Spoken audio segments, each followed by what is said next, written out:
Hello and welcome back to another talking point. So today what we're going to talk about is something that I think a lot of us, we're aware of it. We know what it may be, but we don't understand the implications of it. And that is, of course, cryptocurrency and more specifically the tax of cryptocurrency. So as always, when we talk anything about tax, we've got our tax professional with us. So please welcome Cassie Henning. Hi, Damien. Thanks for having me. Cassie, thank you so much for the time today. We really appreciate it as always. So as people know, we've got 10 minutes, we've got 5 questions and one specialist. So I'm going to dive into question number one. And Cassie, that is for people who may not know, what is cryptocurrency and then what is cryptocurrency tax? Okay, so Damien, yes, thanks. So crypto or cryptos or cryptocurrency, that is the virtual money that everybody is talking about. Either it's Ethereum or Bitcoin. You know, Bitcoin price at this stage is very high. So people are cashing out on their crypto. So they bought a crypto at a certain price. Talk about Bitcoin. You paid a certain amount for it, and now you're selling it and you're bringing it back into your South African rands or dollars or whatever currency you're bringing it back in. But then it becomes taxable.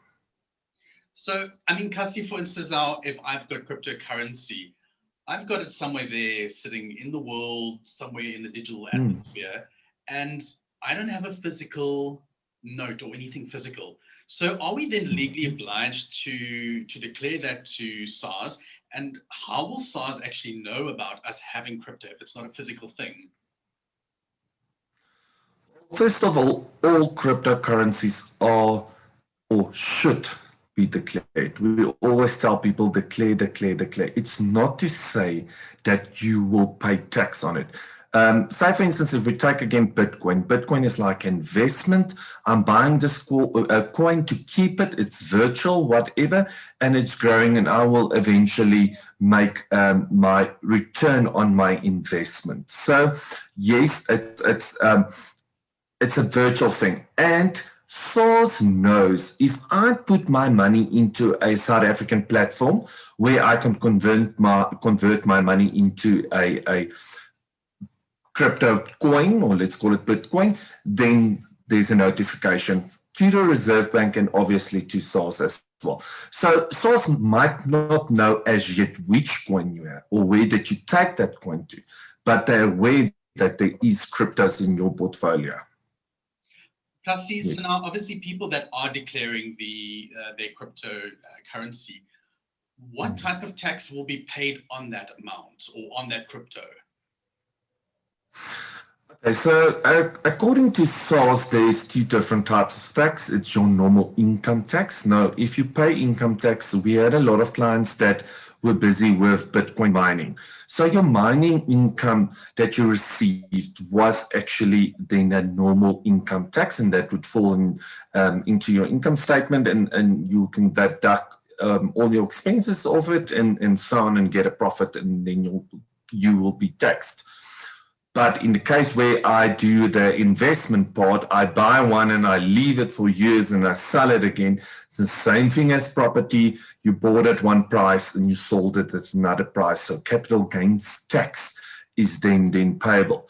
So just some people also ask, what if I'm a trader? There's a lot of trading going on at that stage. You still that's going to be income tax because you are seen as a trader and you keeping the stock basically at the end of the day. So Cassie, you mentioned the capital gains tax. So does that mean if I buy and sell Bitcoin, am I only going to be paying tax on the profit that I make, that margin, or am I paying tax on the whole amount of the crypto? No. So the amount that you paid for, that's your base cost, and the amount you sold for is your proceeds. So you deduct those two off of each other, and then obviously you get your profit, and that's what you will pay on capital gains tax. So it's on the profit you make. Now, let's say I've got an overseas bank account or I'm using an overseas platform to do my crypto buying or trading. Do I still need to pay tax on it through SARS, seeing that it's overseas and I'm using it there?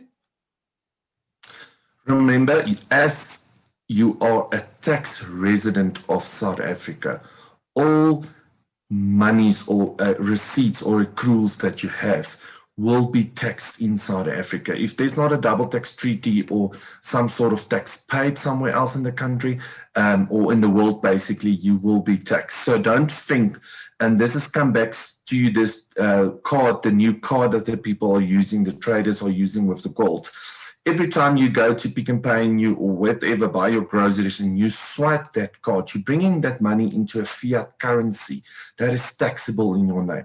So you think it's an expense for you, but meanwhile, in your tax return, that should be shown as an income because I took from that virtual money onto a card and I paid for it in South Africa at the speed point. It reflected positive actually on me because it was not actually even in my bank account. But yes, that is taxable, obviously, yes. So some people think it's not traceable. Sorry, Damien. Some people think I've got an overseas card or bank account or whatever. It's not traceable. SARS is busy with their rogue unit. They are putting up a crypto unit, and I think they will be up and running by next year, if I'm correct. And yeah, they're going to know what to do and where to look for people that's not paying their taxes on their cryptos. I think there have been a lot of people who thought, crypto could be their little tax haven that they could hide from it, but obviously not. I mean, SARS has been looking at this. So just in terms of that actual tax, how do we pay it? How do we declare it? When do we pay it? Can you give us a little bit more information about that, Cassie?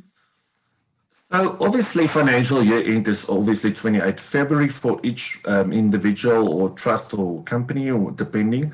And then you need to declare it once you do your tax return. Okay, so whenever you do your tax return during the year, you need to keep track of all your transactions. This is very important. People forget about it.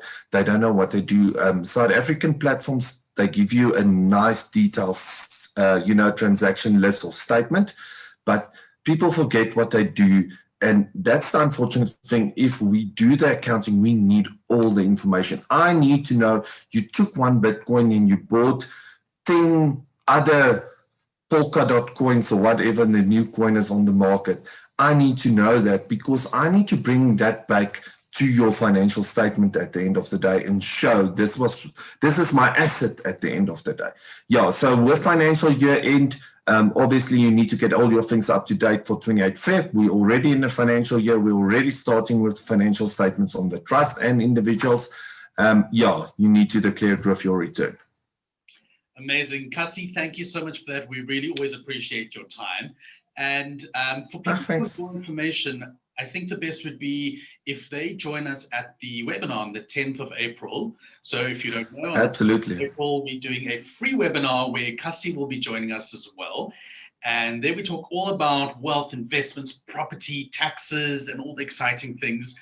So if you'd like to join us on the 10th of April, visit www.wealthmastersclub.com. And there's a booking link there for you to register. Like I said, the registration for the webinar is free. And I'm sure, Cassie, you'll be bringing a lot more information and details for anyone who is there and asking questions, correct? Absolutely. I hope to see everybody. Fantastic. So we'll see you there. Thank you, Cassie. Thanks, everybody, for joining us. We'll see you next time. Bye-bye. Thanks, Damien. Bye.